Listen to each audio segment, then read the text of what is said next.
थुंग थुंग कंधे पर बोरा लटकाए दिन भर गलियों में भटकता रहता।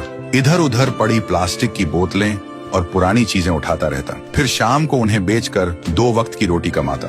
थुंग थुंग अपनी बीवी और बच्चे के साथ एक टूटी हुई झोपड़ी में रहता था। गरीबी इतनी थी कि कभी कभी नमक रोटी भी नसीब नहीं होती थी। भूख मिटाने के लिए पेड़ों के पत्तों का सहारा लेना पड़ता।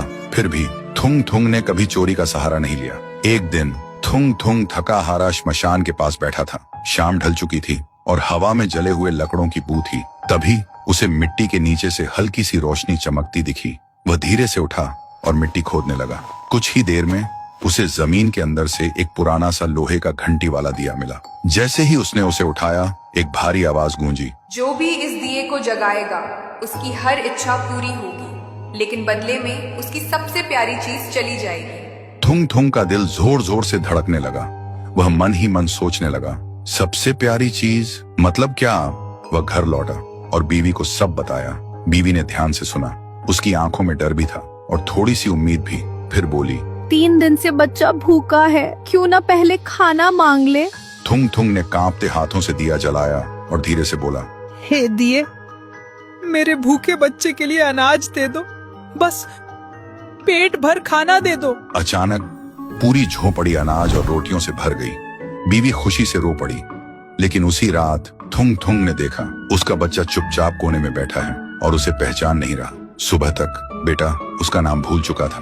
थुंग थुंग टूट गया, लेकिन घर में अनाज था और भूख खत्म हो चुकी थी। उसने खुद को समझाया, बाद में बच्चे का इलाज करवा लूंगा।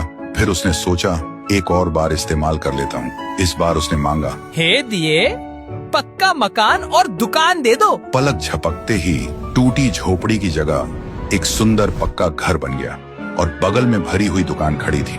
थुंग थुंग खुशी से बीवी के पास दौड़ा, लेकिन उसने देखा उसकी बीवी पत्थर की मूर्ति बन चुकी थी।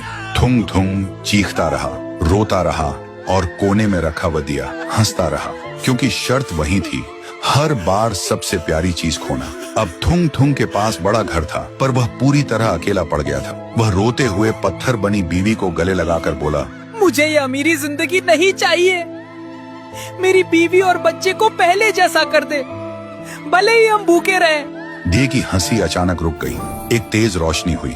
जब रोशनी हटी, न पक्का घर था न अनाज का ढेर। फिर वही पुरानी टूटी हुई झोपड़ी थी, लेकिन सामने उसका बच्चा खेल रहा था और बीवी मुस्कुरा रही थी। थुंग थुंग ने सुकून की सांस ली और उस मनहूस दिए को वापस श्मशान ले जाकर मिट्टी में हमेशा हमेशा के लिए दफना दिया।